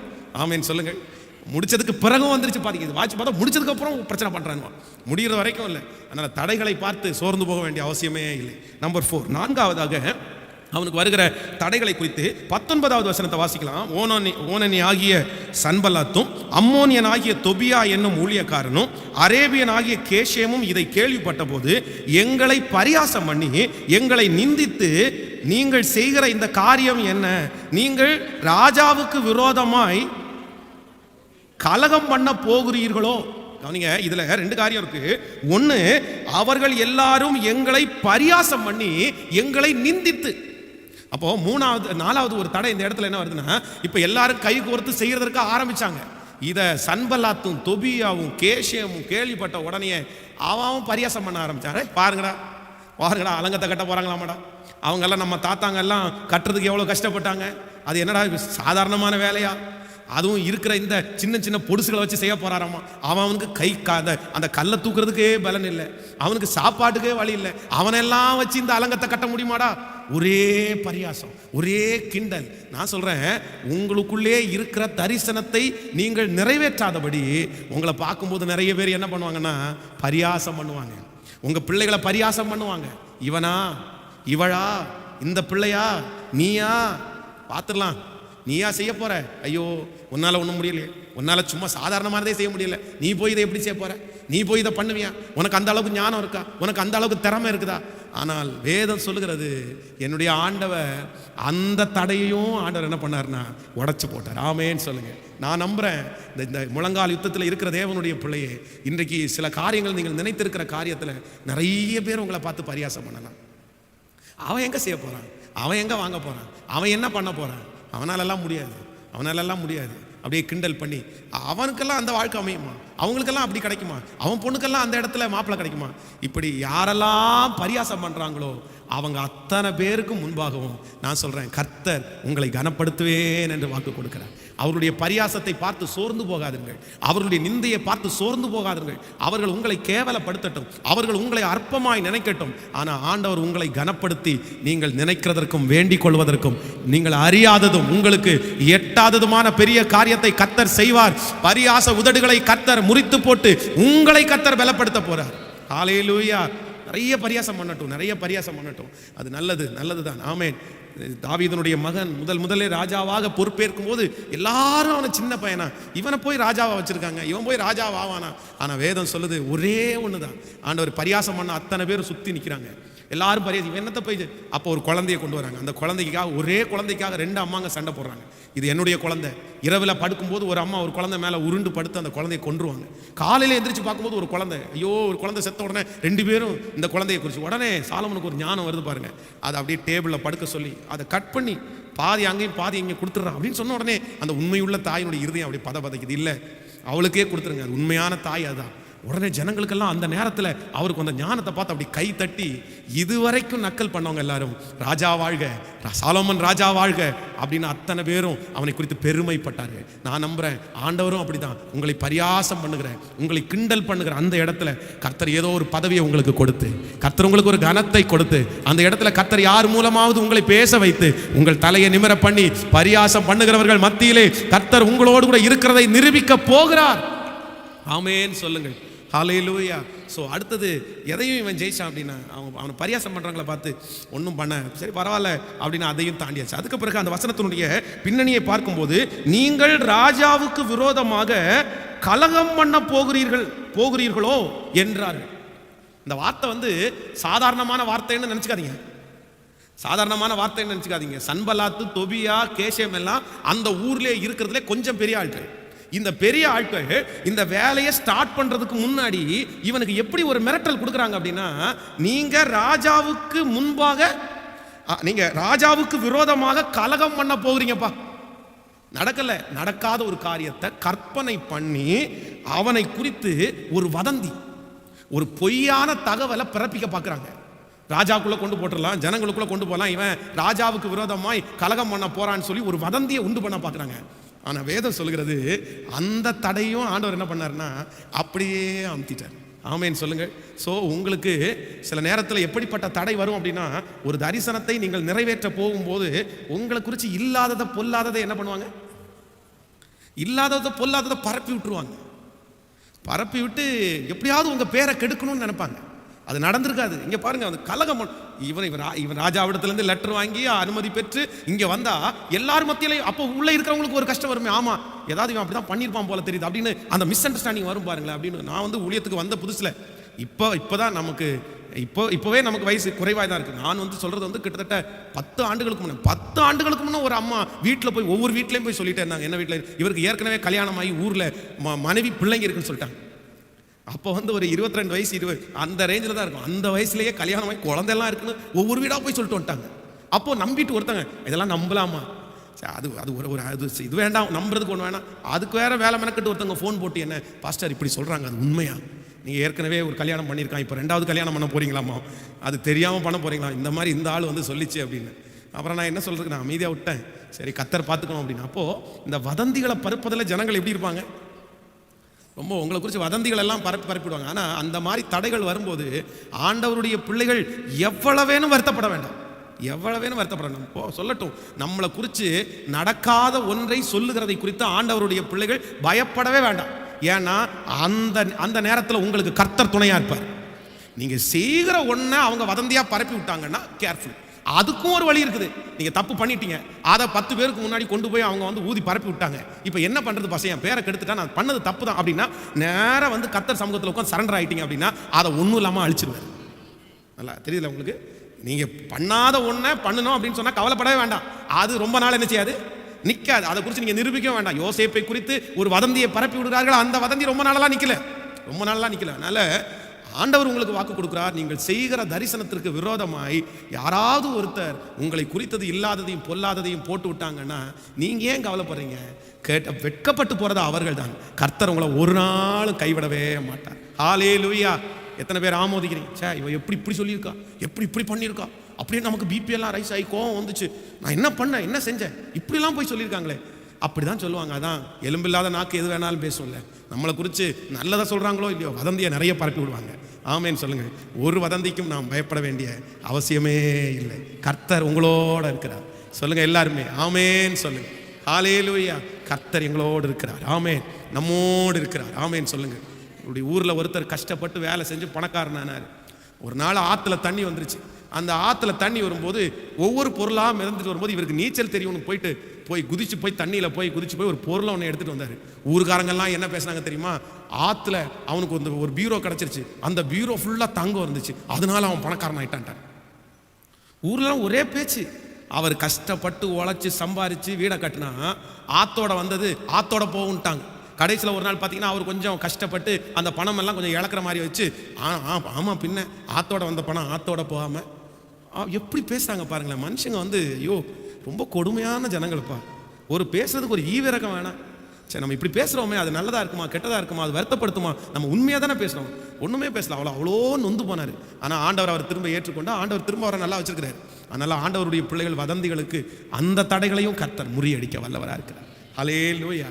ஆமீன். அடுத்து அவனுடைய வாழ்க்கையில் வருகிற அடுத்த தடை 4ஆம் அதிகாரம் 1வது வசனம். அப்படின்னா கிட்டத்தட்ட ஒரு 5 வாசலை கட்டி முடிச்சுவாங்க. அதுக்கப்புறம் 4ஆம் அதிகாரத்திலே நீங்கள் 1வது வசனத்தை வாசிப்பீர்கள். நாங்கள் அலங்கத்தை கட்டுகிற செய்தியை சன்பல்லாத் கேட்டபோது அவன் கோபித்து எரிச்சல் அடைந்து யூதரை சக்கந்தம் பண்ணி. நன்றாய் கவனிங்கள் ஆண்டவருடைய பிள்ளைகளே, இந்த இடத்துல இவன் கோபித்து எரிச்சல் அடைந்து, காரணமே இல்லாம எதிரி வந்து நம்ம மேல இப்போ வந்து இவ தேவனுடைய மனுஷனாகிய நெகேமியா போய் சன்பல்லாத்தையோ தொபியாட்டையோ ஏதாவது உதவி கேட்டாரா? ஏதாவது பணத்தை கேட்டாரா? ஒண்ணுமே கேட்கல. உதவியும் கேட்கல, பணத்தையும் கேட்கல. ஆனா காரணமே இல்லாம எதிரிக்கு என்ன வருது அப்படின்னா எரிச்சல், கோபம் வருது. அப்போ நமக்கு வருகிற மிகப்பெரிய தடை என்ன அப்படின்னா, சிலர்கிட்ட நம்ம எதுவுமே கேட்க மாட்டோம், எந்த உதவிக்குமே போக மாட்டோம், அவர்களுக்கும் நமக்கும் சம்பந்தமே இருக்காது. ஆனா ஒரு ப்ராஜெக்டை நீங்க பண்ணும்போது, ஒரு வேலையை ஆரம்பிக்கும் போது, அது வீடு கட்டுறதா இருக்கலாம், தொழில் பண்றதா இருக்கலாம், எக்ஸெட்ரா எதா வேணாலும் இருக்கலாம், அவங்களுக்கு காரணமே இல்லாம என்ன வரும்? எரிச்சலும் கோபம் வரும். பாருங்க, அவங்க அவ்வளோ பெரிய 3 மாடி வீடு கட்டி அவங்க குடியிருப்பாங்க. நீங்க பக்கத்தில் ஒரு 2 ரூம் போட்டு ஒரு வீடு கட்டுவீங்க. மணலை கொண்டு போய் ரோட்ல உங்க பக்கத்தில் சைடில் கொட்டியிருப்பீங்க. 3வது வீட்டுக்காரன் சண்டைக்கு வருவார். ஏன் ரோட்டில் இன்னும் கொஞ்சம் உள்ள தள்ளி போட்டுக்க வேண்டியதானே, இங்கே எதுக்கு போட்டுருக்கீங்க? எங்களுக்கு வண்டி போகிறதுக்கு டிஸ்டர்பன்ஸா இல்லை? வண்டி போகிறதுக்கு அவ்வளோ பெரிய இடம் இருக்கும். ஆனால் என்னன்னா நீங்க அந்த ஒரு ரூம் கட்டுறதை அவங்களால என்ன பண்ண முடியல. அப்படியே கோவம், அப்படியே எரிச்சல். சரி, நம்ம ஒரு 3 மாடி கட்டி இருக்கிறோம், அவங்க ஒரு ரூம் எல்லாம் கட்டுறாங்க, கட்டட்டுமே, சரிப்பா கொஞ்சம் வேணா தள்ளி போட்டுருக்கோம் அப்படின்னா இன்னும் 10 நிமிஷத்துக்குள்ள எடுத்து உள்ள போடலாம் அப்படின்னா நடக்கிறதே வேற, அப்படி இப்படின்னு. அப்போ நம்ம வந்து ஆசீர்வதிக்கப்படக்கூடாதுன்னே நிறைய பேர் என்ன பண்ணுவாங்க, நம்ம ஆசீர்வதிக்கப்படக்கூடாதுன்னு நினைப்பாங்க. ஆனா கர்த்தர் என்ன நினைக்கிறார் அப்படின்னா, அவன் என்னடா சொல்றது, நீ தள்ளிடு, அவனுடைய எரிச்சல் அவனோட இருக்கட்டும், அவனுடைய கோபம் அவனோட இருக்கட்டும், நான் ஒன்னா அவன் கண்ணுக்கு முன்னாடி கோபுரத்தையே கட்ட வைக்கிறேன்னு. நம்மளை கோபுரத்தை கட்ட வைக்கிறவர் தான் நம்முடைய கர்த்தர். நான் நம்புறேன், இந்த 21 நாள் முழங்கால் யுத்த ஜெபத்தில் உனக்கு விரோதமாய் உங்களுக்கு விரோதமாய் இருக்கிற எரிச்சலின் கண்கள், உங்களுக்கு விரோதமாய் இருக்கிற கோபத்தின் கண்களை கர்த்தர் அழித்து நிர்மூலமாக்கி நிக்கிரகம் பண்ணி, ஓ ஹல்லேலூயா, அவர்கள் எரிச்சல் அவர்களோட இருக்க கடவுது, அவர்களோட இருக்க கடவுள். அப்போ நீங்கள் அந்த காரியங்களை பண்ணும்போது எரிச்சல் காரணமே இல்லாமல் எரிச்சலாக தான். நம்ம ஆசீர்வதிக்கப்படுறதில்ல, அவங்களுக்கு என்னப்பா பிரச்சனை, உங்களுக்கு என்ன? அவன் கஷ்டப்பட்டு உழைக்கிறான், அவன் முன்னேறான், அவன் கஷ்டப்பட்டு ஜெபம் பண்ணுறான், அவன் முன்னேறான், அவன் நல்லா வர்றான், நமக்கு என்னப்பா, நமக்கு அப்படின்ற எண்ணம். ஒருத்தர் நல்லா வந்த உடனே அந்த எரிச்சல் அவங்கள இருக்க விடாது, அப்படியே அவங்களுக்கு என்னமோ அப்படி. ஆனால் ஆண்டவர் அதை பார்த்து பயப்பட வேண்டாம், அந்த தடை வந்துதான் ஆகும். நம்ம நல்லா உயரும் போது, நம்ம ஒரு காரியத்தை ஆரம்பிக்கும் போது காரணம் இல்லாதவர்கள் எரிச்சலும் கோபமும் அடைவார்கள். ஆண்டவருடைய பிள்ளைகள் இந்த நெகேமியா மாதிரி அதை என்ன பண்ணக்கூடாதுன்னா, நீங்கள் அப்படி அதை பொருட்படுத்தவே கூடாது. கொஞ்ச நாள் அவங்களுடைய எரிச்சலினால ஏதாவது சோதனை இருக்கும், கவலைப்படாதீங்க, கர்த்தரவங்க கூட இருக்கிறாரு, தாண்டி போயிட்டே இருக்கலாம். ஆமேன்னு சொல்லுங்க. அடுத்து அவனுக்கு வந்த மிகப்பெரிய தடை. ஸோ 4ஆம் அதிகாரம் அதே 1வது வசனத்தை வாசிக்கலாம். நாங்கள் அலங்கத்தை கட்டுகிற செய்தியை சன்பலாத்து கேட்டபோது கோபித்து எரிச்சல் அடைந்து யூதரை சக்கந்தம் பண்ணி, அந்த அற்பமான யூதர் செய்கிறது என்ன? அவர்களுக்கு இடம் கொடுக்கப்படுமோ? பலி இடுவார்களோ? ஒரே நாளிலே முடித்து போடுவார்களோ? சுட்டரிக்கப்பட்டு மண்மேடுகளான கற்களுக்கு உயிர் கொடுப்பார்களோ என்று தங்கள் சகோதரருக்குள்ளும் சமாரியாவின் சேனைக்கு முன்பாக சொன்னார்கள். இப்போ என்ன பண்றாங்க அப்படின்னா, ஒவ்வொரு ஸ்டெப்பா ஒவ்வொரு போராட்டமா தாண்டி வராரு. இப்போ இவரை பார்த்து சவால் விடுறாங்க. என்ன சவால் விடுறாங்கன்னா, பலியிடுவார்களோ? ஒரே நாளில் முடித்து போடுவார்களோ? சுட்டரிக்கப்பட்டு மண்மேடுகளான கற்களுக்கு உயிர் கொடுப்பார்களோ? என்னென்ன பேசுறாங்க பாருங்க, சவால் விடுறாங்க. முடிச்சிருவியாடா, செஞ்சிருவியா, அந்த கல்லுக்கெல்லாம் உயிர் கொடுத்துருவியா நீ? அதெல்லாம் நடக்காதுப்பா. நான் சொல்றேன், ஒரு ப்ராஜெக்டை ஆரம்பிக்கும் போது, ஒரு வேலையை ஆரம்பிக்கும் போது உங்களுக்கு தடைன்னு ஒன்று வந்து நிற்கிறது என்ன அப்படின்னா சவால். நிறைய பேர் உங்கள்கிட்ட சவால் விடுவாங்க, அதெல்லாம் நடக்காது, அதெல்லாம் நடக்காது, அதெல்லாம் வானமே இடிச்சு போனால் நீ எல்லாம் ஒரு வீடு கட்ட மாட்டாயா அப்படின்வாங்க. அவ்வளோதான், எல்லாருக்கும் கல்யாணம் நடக்கும், உன் பிள்ளை கல்யாணம் நடக்காதியா? நீ உயிர் கொடுத்து பாரு, கல்யாணத்தை பண்ணிப்பாரு, பார்க்கலாம், செஞ்சு பாரு. எத்தனை பேர் சவால் விட்டாலும் ஆண்டவருடைய பிள்ளைங்க கவலையப்படாதீங்க. கர்த்தர் நினைச்சாருன்னா மனுஷன் என்ன பெருசா சவால் விடுறது? ஆமேன்னு சொல்லுவோம். கற்களுக்கு உயிர் கொடுத்தாங்களா? மண்மேடுகளுக்கு உயிர் கொடுத்தாங்களா? கட்டி நிப்பாட்டினாங்களா?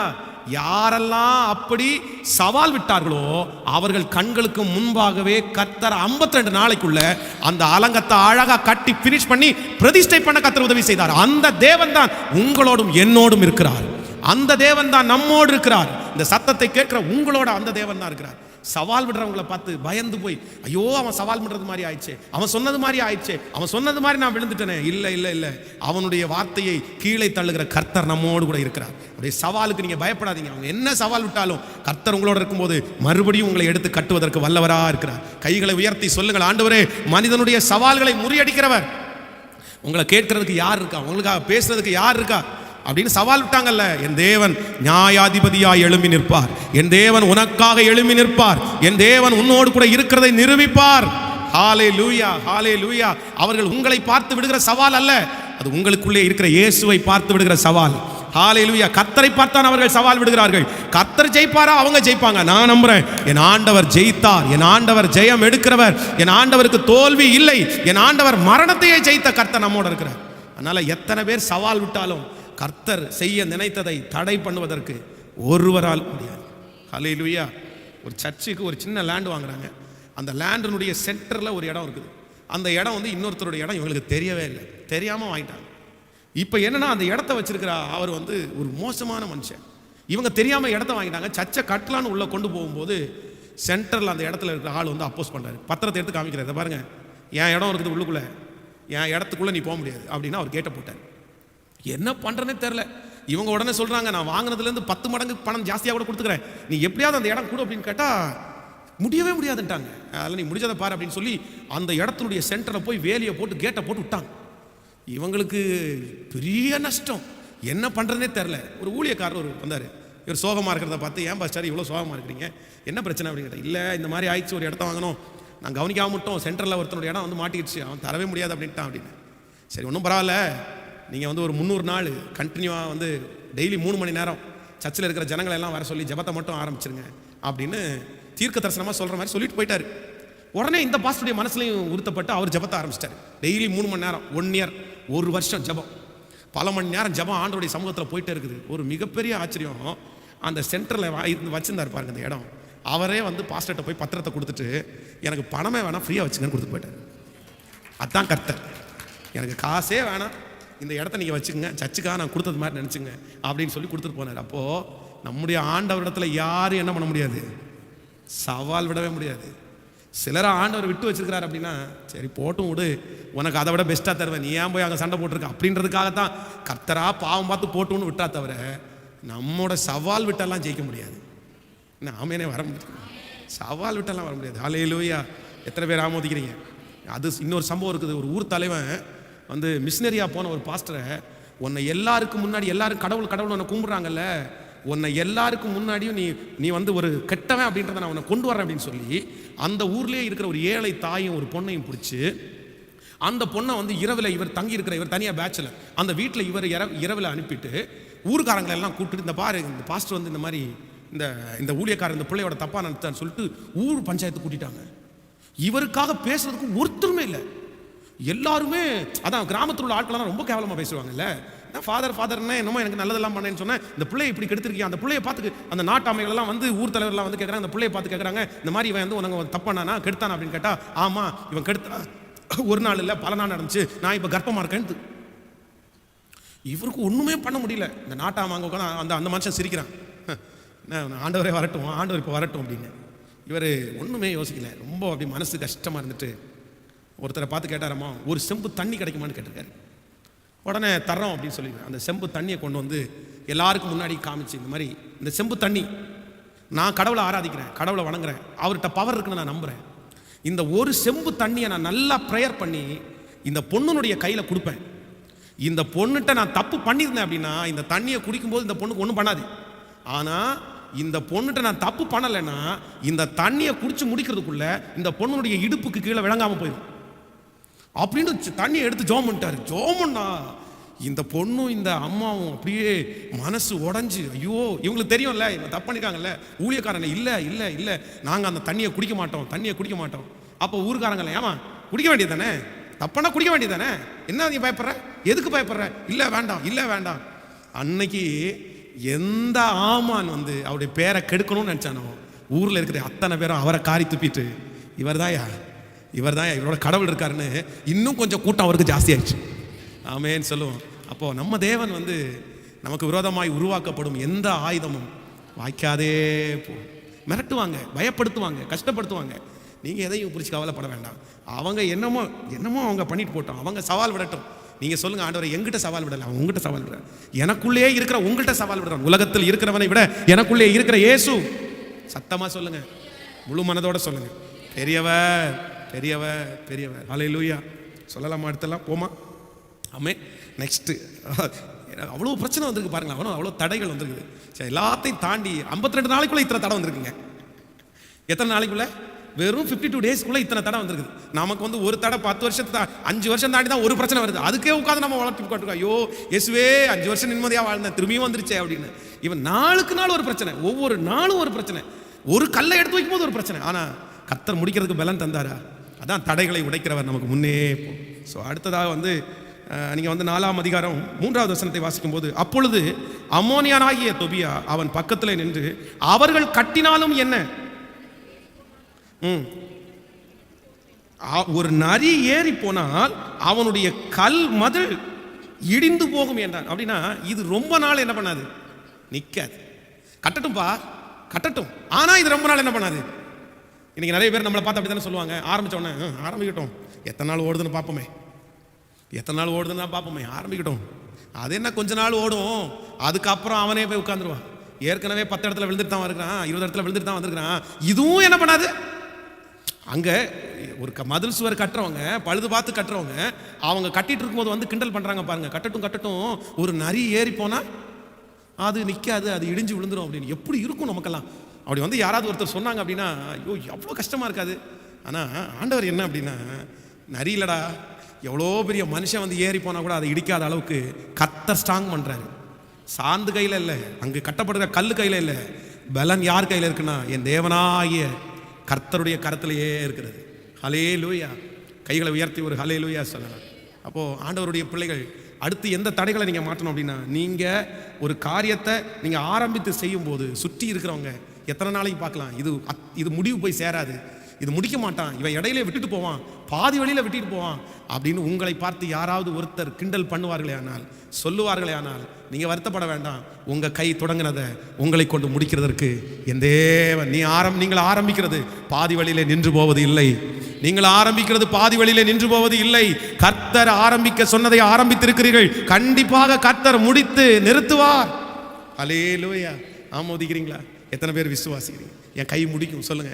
என் கை துவங்கினது மட்டும் இல்லை, என் கை முடிக்கும் சொல்லுங்க. என் கை முடிக்கும் இல்லை, என் கையை ஸ்ட்ராங் பண்ணுவார் ஆண்டவர். அவருடைய எண்ணங்களை எல்லாம் கர்த்தர் தாறுமாறாக்குவார். நான் கட்டுகிறது, நான் தொடங்குறது, அது பல தலைமுறைக்கு நிற்கும் சொல்லுங்க. பல தலைமுறைக்கு நிற்கும். அதை அழிக்கிறதற்கு முடியாது. ஆமென், ஆமென், ஹல்லேலூயா. அடுத்ததாக 4ஆம் அதிகாரம் 8வது வசனத்தை வாசிக்கலாம். எருசலேமின் மேல் யுத்தம் பண்ண எல்லாரும் ஏகமாய் வரவும் வேலையை தடுக்கவும் கட்டுப்பாடு பண்ணினார்கள். இது இப்போ பிரச்சனை கொஞ்சம் கொஞ்சமா என்ன ஆகுது அப்படின்னா, இது வரைக்கும் கொஞ்சம் மெதுவாக இருந்தது, கொஞ்சம் கொஞ்சமா சிவியர் ஆகிட்டே இருக்குது. இது வரைக்கும் நக்கல் பண்ணாங்க, கிண்டல் பண்ணாங்க, தடுக்க நினைச்சாங்க, அப்படி போயிட்டு இருந்துச்சு. இப்போ என்ன பண்ணிட்டாங்கன்னா, எல்லாரையும் கூப்பிட்டு இவர்களுக்கு விரோதமாய் இவர்களுக்கு வேலையை தடுக்கவும் கட்டுப்பாடு பண்ணி, எருசலேமிலே யுத்தம் பண்ண எல்லாரும் ஏகமாய் வரவும் வேலையை தடுக்கவும் கட்டுப்பாடு பண்ணினார்கள். இவர்களுக்கு அவர்களுக்கு சம்பந்தமே இல்லை. ஆனா காரணமே இல்லாம ஒரு பெரிய கூட்டத்தை கூப்பிட்டு இவங்களோட இப்ப என்ன பண்றாங்க அப்படின்னா சண்டைக்கு வர்றாங்க. கவனிங்க, நீங்கள் ஒரு தரிசனத்தை நிறைவேற்றுவதற்காக நிற்கும் போது உங்களுக்கு விரோதமாக எழும்புகிற அடுத்த தடை கற்கணும் அப்படின்னா காரணமே இல்லாம எதுக்கு கொண்டு வருவாங்கன்னா சண்டைக்கு, யுத்தம் பண்றதுக்கு வருவாங்க. அப்படி வந்து நிற்பாங்க, சண்டை போடலான்னு வந்து நிற்பாங்க. ஆனா வேதம் சொல்கிறது அந்த தடையும் ஆண்டவர் என்ன பண்ணாருன்னா அப்படியே முறியடித்து அடுத்த ஸ்டெப்ல ஆண்டவர் அவனை கொண்டு போறார். ஆமேன் சொல்லுங்க. ரொம்ப நிறைய இருக்கே. ஆமேன், ஒன்றும் பிரச்சனை இல்லையா? ஓகே ஓகே, நான் சொல்லிடுறேன், எல்லாம் ஷார்ட்டாக சொல்லிடுறேன். நீங்கள் எழுதுறவங்க கூட எழுதிக்கிங்க, இது ரொம்ப பிரயோஜனமாக இருக்கும். நீங்கள் வீட்டில் உட்காந்து இதை தியானித்து இதை நீட்டாக எழுதி அப்போ ஒரு காரியத்தை துவங்கும் போது இத்தனை வந்தாலும் என் இருதயம் என்ன செய்யாது, பயப்படாது அப்படின்னு நீங்கள் சொல்லணும். ஆமென். ஸோ 4ஆம் அதிகாரம் 10வது வசனத்தை வாசிக்கலாம். அப்பொழுது யூதா மனுஷர் சுமை சுமக்கிறவர்களின் பலன் குறைந்து போகிறது, மண்மேடுகள் மிச்சமாக இருக்கிறது, நாங்கள் அலங்கத்தை கட்டக்கூடாது என்றார்கள். இப்போ என்ன வந்துச்சு அப்படின்னா அடுத்து ஒரு மிகப்பெரிய தடை. வேலை செஞ்சவங்களுக்குள்ள எல்லாம் இதுவரைக்கும் ஸ்பீடா நாங்கள் கட்டுவோம், நாங்கள் ஊழியம் செய்வோம், நாங்கள் ஜோம் பண்ணுவோம் அப்படின்னு சொன்னவங்களுக்கு டக்குன்னு என்னாச்சு, சோறு வந்துருச்சு. சோர்ந்துட்டாங்க, எல்லாருமே அலைஞ்சிட்டாங்க. இதுவரைக்கும் ஸ்பீடா ஓடுறவங்க ஸ்பீடா நின்னாதான் அந்த வேலையை செய்ய முடியும். இப்ப சோர்வு வந்தா அடுத்த ஸ்டெப் இவங்களால வேலை செய்ய முடியாது. ஆனால் வேதம் சொல்கிறது அந்த சோர்விலும் ஆண்டவர் அவனோட இருந்து திரும்பவும் சோர்ந்து போகிறவர்களுக்கு பலன் கொடுக்கிற கர்த்தர் அவனுக்கு திரும்பவும் பலன் கொடுத்தார். சோ ஒரு ப்ராஜெக்டை ஆரம்பிக்கும் போது, ஒரு லக்க ஆரம்பிக்கும் போது உங்களுக்கு சோர்வு வராமலே இருக்காது. சோறு வராமலே அவ்வளவுதான் ஸ்பீடா நான் ஓடிட்டேன், அவ்வளவுதான் கடைசி வரைக்கும் இதே ஸ்பீடா ஓடுவேன். இல்ல இல்ல இல்ல, கண்டிப்பாக இடையிலே சோர்வுகள் வரத்தான் செய்யும். ஆனா நம்ம மனுஷனா இருக்கிறதுனால அது வரும். ஆனா சோர்ந்து போறதுக்கு பலன் கொடுக்கிற கர்த்தர் நம்மோடு கூட இருக்கிறதுனால சோர்ந்து போகும்போது நம்மளை தட்டி கொடுத்து, இல்ல நீ கண்டிப்பா ஓடுவ, நீ போக வேண்டிய பிரயாணம் ரொம்ப தூரம்னு நம்மளை தைரியப்படுத்துகிற கர்த்தர் நம்மை வழிநடத்த வல்லவராக இருக்கிறார். இன்று இந்த செய்தியை கேட்கிற யார் உங்க ஓட்டத்துல சோர்ந்து போனாலும் கர்த்தர் இன்னைக்கு பேசுறாரு, இல்ல தூசியை உதறிவிட்டு எழும்பு, நீ சோர்ந்து போகிறதுக்காக அழைக்கப்பட்டவன் அல்ல, உன் மூலமாய் ஆரம்பித்த இதை உன் மூலமா நான் செஞ்சு முடிப்பேன், நீ சோர்ந்து போக வேண்டாம், கர்த்தர் உன்னை பலப்படுத்துவார், மீண்டும் கர்த்தர் உன்னை நிறுத்த வைப்பார். கைகளை அசைத்து ஒரு ஹல்லேலூயா சொல்லு. நெக்ஸ்ட் அடுத்ததாக 4ஆம் அதிகாரம் 11வது வசனத்தை வாசிக்கலாம். எங்கள் சத்துருக்களோ வென்றால் நாங்கள் அவர்கள் நடுவிலே வந்து அவர்களை கொன்று போடு மட்டும் அவர்கள் அதை அறியாமலும் பாராமலும் இருக்க வேண்டும், இவ்விதமாய் அவர்கள் வேலையை ஓய பண்ணுவோம் என்றார்கள். அடுத்து அவனுக்கு வருகிற ஒரு மிகப்பெரிய பிரச்சனை அப்படின்னா நச்சிட்டே இருக்காங்க. என்ன பண்ணிட்டு இருக்காங்கன்னா சும்மா சும்மா ஒரு நச்சு. என்ன சொல்றாங்க அப்படின்னா, எங்கள் சத்துருக்களோ வென்றால் நாங்கள் அவர்கள் நடுவிலே வந்து அவர்களை கொன்று போடு மட்டும், அவங்க அதை தெரியாம இருப்பாங்க, அவ்வளவுதான் நான் சாகடிக்க போறோம், சாகிற வரைக்கும் தெரியாம வேலை செய்வாங்கடா அப்படின்னு சொல்லி அப்படி நச்சிட்டே இருக்காங்க. ஆனா அதையும் கர்த்தர் தாண்ட செய்தார். ஆமென் சொல்லுங்கள். சோ நெக்ஸ்ட் அடுத்ததாக வாசிக்கலாம். 4ஆம் அதிகாரம் 12வது வசனத்தை வாசிக்கலாம். அதை அவர்கள் அண்டையில் குடியிருக்கிற யூதரும் பல இடங்களிலுமிருந்து எங்களிடத்திலே வந்து 10 விஷயங்களுக்கு சொன்னார்கள். ஐயோ, இது ரொம்ப முக்கியமானது, இது ரொம்ப முக்கியமான ஒன்று. என்ன சொல்றாங்க அப்படின்னா, இதை எல்லாரும் வாசிங்களேன். 4ஆம் அதிகாரம் 12வது வசனம். அதை அவர்கள் அண்டையிலே குடியிருக்கிற யூதரும் பல இடங்களிலும் இருந்து எங்களிடத்திலே வந்து 10 விஷயங்களுக்கு சொன்னார்கள். ஹலோ, இந்த பிரச்சனை பண்றவங்கள கூட நம்ம வந்து சகிச்சுக்கலாம், பிரச்சனை பண்றவங்கள கூட சகிச்சுக்கலாம். ஆனா அதை சொல்றதுக்குன்னு ஒருத்தர் எடுத்துட்டு வந்து சொல்லுவார் பாருங்களேன், அது வரைக்கும் நம்ம நல்லா தான் ஸ்மூத்தா தான் போயிட்டு இருப்போம், அது வரைக்கும் எந்த பிரச்சனையும் இருக்காது. இந்த எடுத்துட்டு வர சொல்ற ஆளு நம்மளை பயப்படுத்துவாங்க பாருங்க. ஐயோடே, அவன் அவன் நமக்கு உடனே அவங்க பேசணுன்னா வயிறெல்லாம் கலக்கும். இதுக்குன்னே கொஞ்சம் பேர் அபிஷேகம் பண்ணி விட்டது மாதிரி இருக்கும். அதான் 10 டைம் வந்து சொன்னாங்களாமா, ஏய் கொல்ல பார்க்குறான்டா, கத்தியை தீட்டிட்டு இருந்தான்டா, அப்படி சன்பலாத்து தொபியாலாம் அப்படி பண்ணிட்டு இருக்காங்கடா, கொஞ்சம் சும்மா இருக்கடா, அவன் மறக்கிறா பார்த்துக்கலாம் அப்படின்னா அங்கே சிங்களாக்கலாம் இங்கே சொல்லி. அதனால அடுத்து நமக்கு வருகிற மிகப்பெரிய தடை என்ன அப்படின்னா, எதிரி போடுற திட்டத்தை நம்மிடத்துல வந்து சொல்றவங்க தான் நமக்கு பெரிய ஆபத்து. ஆமேன் சொல்லுங்கள். இடையில அதை சொல்றவங்க தான் ஆபத்து. ஸோ அதையும் ஒரு தேவனுடைய பிள்ளை என்ன பண்ணணும்னா, அப்படி ஒரு ப்ராஜெக்டை ஆரம்பிக்கும் போது நமக்கு விரோதமா அப்படி இருக்கு, இந்த பிரச்சனை இருக்கு, அந்த பிரச்சனை இருக்குது, அது உனக்கு இப்படி முடிஞ்சிடும், இது உனக்கு இப்படி முடிஞ்சிடும், உன் நன்மைக்காக தான் சொல்றேன், உன் நன்மைக்காக தான் சொல்றேன், உன் மேல பாசம் வச்சு தான் சொல்றேன், நீ நாளைக்கு வெட்கப்பட்டுனா எனக்கு பொறுக்க முடியாது இல்லை, அதனால தான் சொல்றேன் அப்படின்னு நல்லது மாதிரியே சொல்லி நம்மளை கலங்கடிக்கிறாங்க பாருங்க ஒரு கூட்டம். அவர்களுக்கு நம்ம ரொம்ப ஜாக்கிரதையா இருக்கணும். ஆமேன் சொல்லுங்கள். ஐயோ இவன் நம்ம மேல ரொம்ப பாசமா இருப்பான் பயப்படல, அதனால இவனை பக்கத்திலே வச்சுக்கலான்னு தயவு செய்து என்ன பண்ணாதீங்க, நினைக்கவே நினைக்காதீங்க. அப்படிப்பட்ட ஆட்களை கூட வைத்திருப்பது உங்களுக்கு மிகப்பெரிய ஆபத்து. நம்ம ஒரு ப்ராஜெக்டை ஆரம்பிக்கும் போது நெகட்டிவா பேசுற ஒரு காரியத்தை நம்மகிட்ட நெகட்டிவா வந்து சொல்றவங்க நமக்கு தேவை கேட்கல. அங்க நெகட்டிவா பேசினாலும் கூட கொண்டு வந்து சேர்க்கிறவங்க எப்படி கொடுக்கணும் அப்படின்னா, அவன் சொன்னா என்ன, கர்த்தர் கூட இருக்கிறாரு, நீ பயப்படாது அப்படின்னு சொல்றவங்க தான் நம்ம கூட இருக்கணும். ஹல்லேலூயா. இந்த சோதனை எல்லாருக்குமே வரும், இந்த ஜெபத்தில் இருக்கிற எல்லாருக்குமே வரும். அங்க நடக்கிறத இங்க சொல்றவங்க, அதுவும் நம்மளை பயப்படுத்துறது மாதிரி சொல்றவங்க. அப்படிப்பட்டவர்கள் பயப்படுத்தினாலும் பயப்பட வேண்டாம், உங்களை குறித்து கொண்டு ஆரம்பித்ததை முடிக்க கர்த்தர் வல்லவரா இருக்கிறார். ஹல்லேலூயா. ஸோ அடுத்ததாக பார்க்கலாம். 4ஆம் அதிகாரம் 16வது 17வது வசனத்தை வாசிக்கலாம்.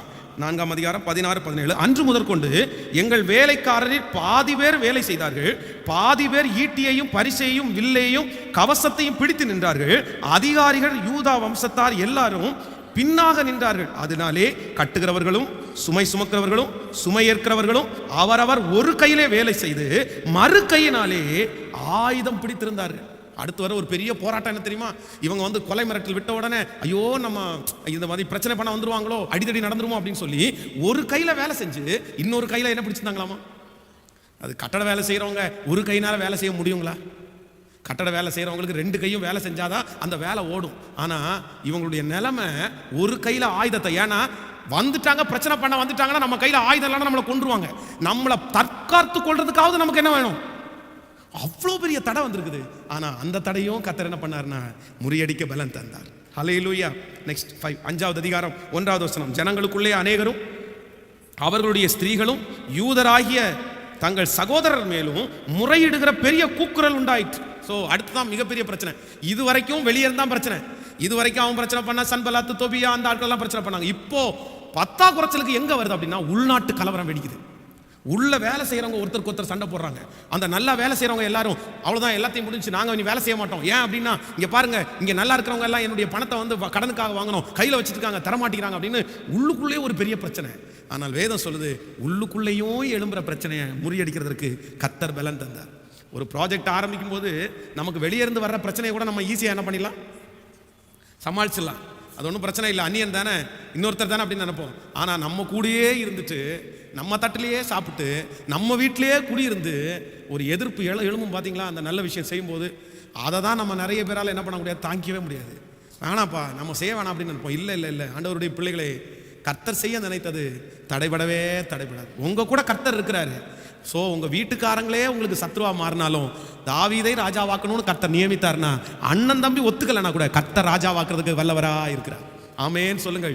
ஸோ உள்நாட்டு கலவரமும் நம்முடைய வீட்டுக்குள்ளே எழும்புல கலவரம் கூட நம்முடைய தரிசனத்தை என்ன பண்ண முடியாது, சத்தமா சொல்லுங்க எல்லாரும் சொல்லுங்க, தடை செய்யவே முடியாது. தரிசனத்தை கொடுத்த ஒரு கர்த்தர் தானே. என் மனைவி சரியில்லை பாஸ்டர், என் கணவன் சரியில்லை பாஸ்டர், என் பிள்ளைங்க சரியில்லை பாஸ்டர், நான் ஒருத்தியை என்ன பண்றது, நான் ஒருத்தனை என்ன பண்றது, அதை குறித்து கவலையப்படாதீங்க. அப்படிதான் இருப்பாங்க, அப்படி பிரச்சனை வரத்தான் செய்யும். ஆனால் கர்த்தர் உங்களை கொண்டு செய்து முடிக்கிறதை செய்து முடிப்பார். ஆமென் சொல்லுங்கள். கைகளை உயர்த்தி ஒரு ஹல்லேலூயா சொல்லுங்கள். 5ஆம் அதிகாரம் 18வது வசனத்தை வாசிக்கலாம். 5ஆம் அதிகாரம் 18வது வசனம். நாள் ஒன்றுக்கு ஒரு காளையும் முதல் தரமான 6 ஆடும் சமைக்கப்பட்டது, பட்சிகளும் சமைக்கப்பட்டது. 10 நாளைக்கு ஒரு தரம் 4 வித திராட்சரசமும் செலவழிந்தது.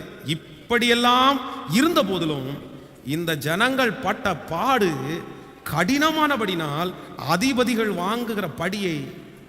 ஸோ நெக்ஸ்ட் என்ன அப்படின்னா, சாப்பாட்டுக்கு கூட அவங்களுக்கு என்ன இல்லை அப்படின்னா சரியா வழி இல்லை அப்படின்னா ஒரு பஞ்சம், ஒரு குறைவு. அந்த தரிசனத்தை நிறைவேற்றணும் அப்படின்னு சொன்னால் இவங்க நிறைய சாக்ரிஃபைஸ் பண்ண வேண்டியது இருக்கும். சில வீடுகளில் வந்து சில காரியங்களை ஆரம்பிக்கும் போது பழையது மாதிரி செலவு பண்ண முடியாது. பணத்தை அப்படியே சேர்த்து சேர்த்து வைப்பாங்க. ஆனால் உடனே சண்டை வரும். ஏன் நீ அன்னைக்கெல்லாம் வாங்கி கொடுத்தீங்களே, இன்னைக்கு வாங்கி கொடுக்கலையே, இன்னைக்கு இப்படி வாங்கி கொடுத்தீங்களே. பிள்ளைகள் கேட்பாங்க, மனைவி கேட்பாங்க, சுற்றி இருக்கிற சொந்தக்காரங்க கேட்பாங்க. ஆனால் அந்த தரிசனத்தில் இருக்கிற நபர் மட்டும் பார்த்தீங்கன்னா அந்த ஒரே ஒரு தரிசனத்துக்காக எல்லாத்தையும் செஞ்சுட்டே இருக்கும்போது, இப்படிப்பட்ட காரியங்கள் உங்கள் வீட்டில் ஒரு வீடு கட்ட ஆரம்பிக்கும் போதோ, ஒரு ப்ராஜெக்ட் ஆரம்பிக்கும் போதோ, என்ன பண்ண போறீங்க, என்ன செய்ய போறீங்க அப்படின்னு கேட்டாலும் உங்களுடைய தரிசனம் தடைபடவே தடைபடாது.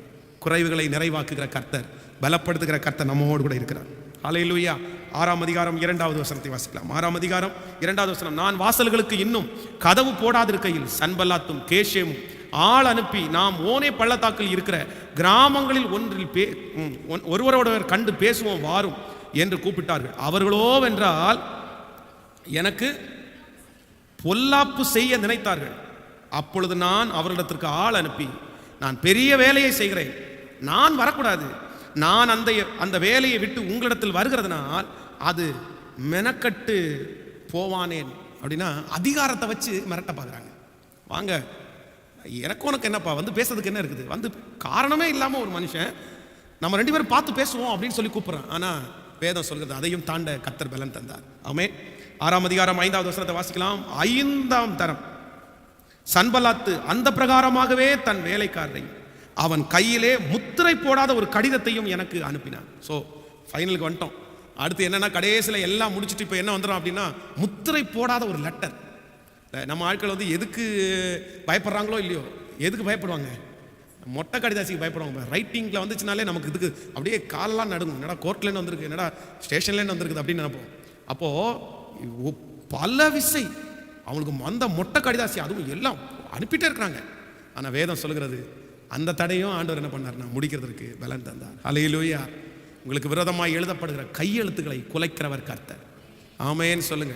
அதனால் நீங்கள் வந்து ஒரு காரியத்தை ஆரம்பிக்கும் போது ரைட்டிங்கில் வந்துருச்சு, பத்திரத்தில் மிஸ்டேக் வந்துருச்சு, இந்த மாதிரி சைன் போட்டாங்க, இந்த மாதிரி ஒரு கடிதம் வந்திருக்குது, கவலையப்படாதீங்க. கர்த்தர் செய்ய நினைத்தது தடைபடவே தடைபடாது. ஆமென் சொல்லுங்கள். கைகளை உயர்த்தி ஒரு ஹல்லேலூயா சொல்லுங்க. 6ஆம் அதிகாரம் 6வது வசனம். அதிலே நீரும் யூதரும் கலகம் பண்ண நினைக்கிறீர்கள் என்றும் அதற்காக நீர் அலங்கத்தை கட்டுகிறீர் என்றும் இவ்விதமாய் நீர் அவர்களுக்கு ராஜாவாக போகிறீர் என்றும். அடுத்ததாக என்ன பிரச்சனை வருது அப்படின்னா, பெரிய இடத்துல போட்டு கொடுப்போம்னு மிரட்டுறாங்க. உன்னை என்ன பண்ணுவோம், பெரிய இடத்துல போட்டு கொடுப்போம்டான்னு மிரட்டுறாங்க. அந்த தடையும் ஆண்டவர் முறியடிக்க பண்ணினார். ஹல்லேலூயா. கைகளை அசைத்து ஒரு ஹல்லேலூயா சொல்லு. 6ஆம் அதிகாரம் 17வது வசனம் கடைசியா வாசிக்கலாம். 17வது வசனம். அந்த நாட்களில் யூதேயாவில் பெரிய மனிதரிடத்திலிருந்து தொபியாவுக்கு போகிறதும் தொபியாவினிடத்திலிருந்து அவர்களுக்கு வருகிறதுமான கடிதங்கள் அநேகமா இருந்துச்சு.